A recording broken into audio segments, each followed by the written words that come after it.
आत्म तत्व निरूपण आत्माओं की जो गीता है वह भी व्यवहारिक ही है, परमार्थता नहीं। इसी अभिप्राय से कहती हैं संपूर्ण आत्मा स्वभाव से ही नित्य बोध स्वरूप और सुनिश्चित है। जिसे ऐसा समाधान हो जाता है वह अमृत मोक्ष प्राप्ति में समर्थ होता है, क्योंकि जिस प्रकार सूर्य नित्य प्रकाश स्वरूप है, उसी प्रकार संपूर्ण धर्म यानी आत्मा प्रकृति स्वभाव से ही आदि बुद्धि आरंभ में ही जाने हुए अर्थात नित्य बोध स्वरूप है।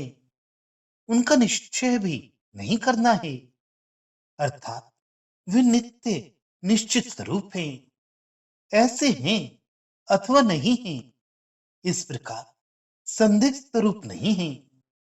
जिस मुमुक्ष को इस तरह उपयुक्त प्रकार से अपने अथवा पराये लिए सर्वदा बोध निश्चय संबंधनी निरपेक्षता है, जिस प्रकार सूर्य अपने अथवा पराई के लिए सदा ही प्रकाशांतर की अपेक्षा नहीं करता, उसी प्रकार जिसे सर्वदा अपने आत्मा में शांति बोध कर्तव्यता की निरपेक्षता रहती है, वह अमृतत्व अमृत भाव अर्थात मोक्ष के लिए समर्थ होता है। इसी प्रकार आत्मा में शांति कर्तव्यता भी नहीं है। इसी आशय से कहती हैं संपूर्ण आत्मा नित्य शांत अजन्मा स्वभाव से ही अत्यंत उपरत तथा सम और अभिन्न है।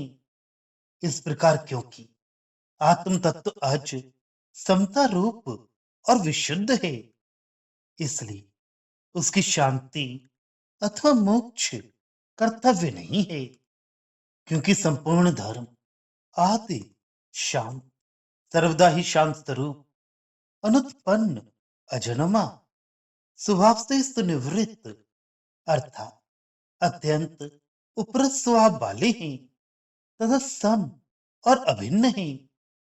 इस प्रकार क्योंकि आत्म तत्व अजन्मा समता रूप और विशुद्ध है, इसलिए उसकी शांति अथवा मोक्ष कर्तव्य नहीं है। ये इसका अभिप्राय है, क्योंकि उस नित्य एक स्वभाव के लिए कुछ भी करना सार्थक नहीं हो सकता।